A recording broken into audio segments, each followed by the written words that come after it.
ఆయన మన బయటకు వచ్చి ఇక చూస్తా, తోలు తీస్తా, తాట తీస్తా, ఇక నీ సంగతి చెప్తా అన్నాడు. రా బిడ్డ రా, రా రెడీగా ఉన్నారా, ఇక అందుకే కొడంగల్ నుంచే చెప్తాం నీకు అని చెప్పి 3 రోజుల నుంచి మాట్లాడలేదు. ఇవాళ మాట్లాడుతున్నా. ఆయన కొడుకు చెప్తున్నాడు, మైకు ముందరికి వస్తలేడు, ఆయన దాచుకున్నాడు. అని నీ ముఖం ఎప్పుడైనా చూసుకున్నావులా అద్దంలా? పేడమూతి బోడిలింగం, నువ్వు కూడా నా గురించి మాట్లాడతావా? నీవెంత, నీ స్థాయి ఎంత? అయ్య పేరు చెప్పి బతికేటోనివి నువ్వు, ఆంధ్రలో గుంటూరులో గుడివారిలో చదువుకున్న నువ్వు, నీకేం తెలుసు తెలంగాణ గురించి, మా పౌరుషం గురించి? నువ్వు కాదు, మొత్తం నీ జాతినంతా తెచ్చుకో. ఎట్లా తెచ్చుకుంటావు, ఏడికి రావాలనో చెప్పు. మా ఊరు అన్నారా, మేమన్నా మీ ఊరికి వస్తాం. ఎవడు భయపడుతుండో సంగతి తేలుస్తా.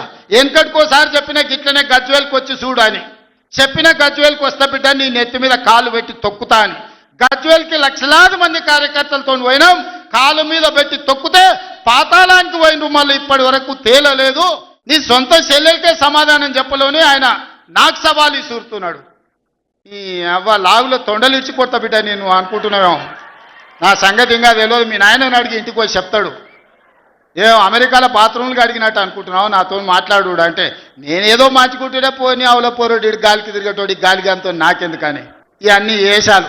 ఇంకా పక్కలో ఒక నలికుట్లోడు ఉంటాడు, 6 అడుగులు ఉన్నా అనుకుంటాడు. అంత తలకాయ ఎక్కడుందో నాకు తెలియదు. కేసీఆర్ వచ్చి గర్జించిందంట, గర్జనకు నేను పోయి లోపల దాచుకున్నంట.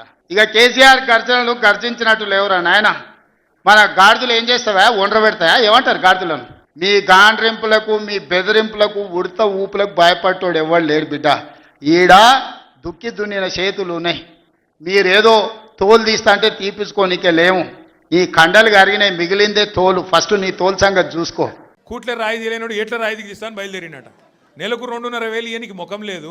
కానీ నేను మొత్తం 1 కోటి మంది ఆడపిల్లల్ని కోటీశ్వర్లను చేస్తా అంటుండు. 1 కోటి మందిని కోటీశ్వర్లు చేయాలంటే నాకు కొద్దిగా లెక్కలు చక్కగా రావు. 1 కోటి మందిని కోటీశ్వర్లు చేయాలంటే ఎన్ని కోట్లు కావాలి తల్లి?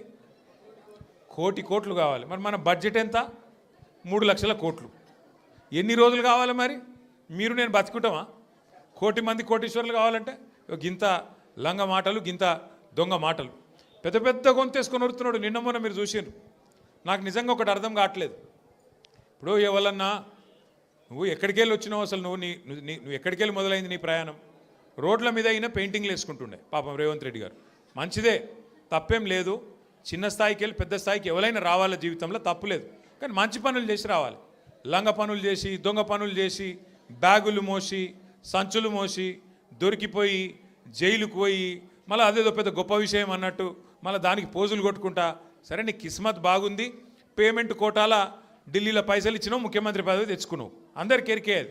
ఇప్పుడు కూడా నెలకు ఢిల్లీ పైసలు పంపుకుంటా పదవి కాపాడుకుంటున్నావు. సంతోషం, నువ్వు కాపాడుకో. కానీ ఆ పదవిలోకి వచ్చినోనికి సంతోషం ఉండాలి, కానీ ఏడిపోయిందిరా నాయన. రోజు మీరు చూడు, టీవీ పెడితే చాలు తిట్ల పురాణం తప్ప ఏముండదు. మీరు గట్టిగా అడిగినారు అనుకో, ఏమాయిరా బై 2500 ఏడు ఉన్నాయని చెప్పి మీరు అడిగినాక ఆడపిల్లలు పోయి మీ గుడ్లు వీకి గోటీలు ఆడుతా అంటాడు. వీడెక్కడ ముఖ్యమంత్రి? ముసలోళ్ళు పోయి ఏమాయిరా బై మరి 2000 పెన్షన్ 4000 చెప్తాను, 100 రోజులు అంటే నరక్తివి, ఏడవన్నావు తమ్మి అంటే నీ పేగులు తీసి మెడలు వేసుకుంటా అంటాడు.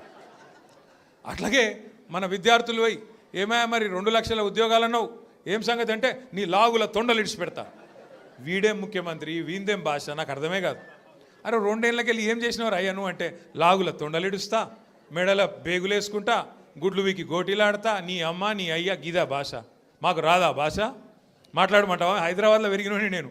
మాట్లాడమంటే ఉర్దూలా, హిందీలా, తెలుగులా, ఇంగ్లీష్లా పొల్లు తిట్టే తెలివి నాకు కూడా ఉంది. మాకు కూడా వస్తుంది భాష. హైదరాబాద్ గల్లీలలో పెరిగిన నేను. నువ్వేడో ఊరికెళ్ళి వచ్చినావు.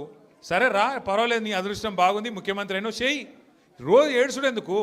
మేము ప్రతిపక్షంలో ఉన్నాం, నువ్వు అధికారంలో ఉన్నావు. ఇక అంటారు చూడదు సామెత, కనకపు సింహాసనం మీద శునకం కూర్చోబెట్టినట్టు నిన్ను ఆడ కూర్చోబెట్టిన పాపానికి రోజు అరసుడే. రోజు అరిసి నిన్న మొన్న కొడంగల్లో చూసిన.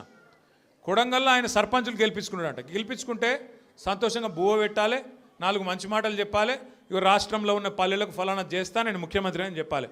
రోజు అరసుడు. నాకైతే డౌట్ వస్తున్నది, ఎంత ఒరులుతున్నాడు, ఎంత అరుస్తున్నాడు అంటే, ఆ గీతమ్మ ఉన్నది ఆయన భార్య, ఆమె చెప్తున్నా నేను, తల్లి గీతమ్మ జల్దీ కట్టే, లేకపోతే ఆయన ఎవరైనా కరిసినా కరుస్తాడు వీడు.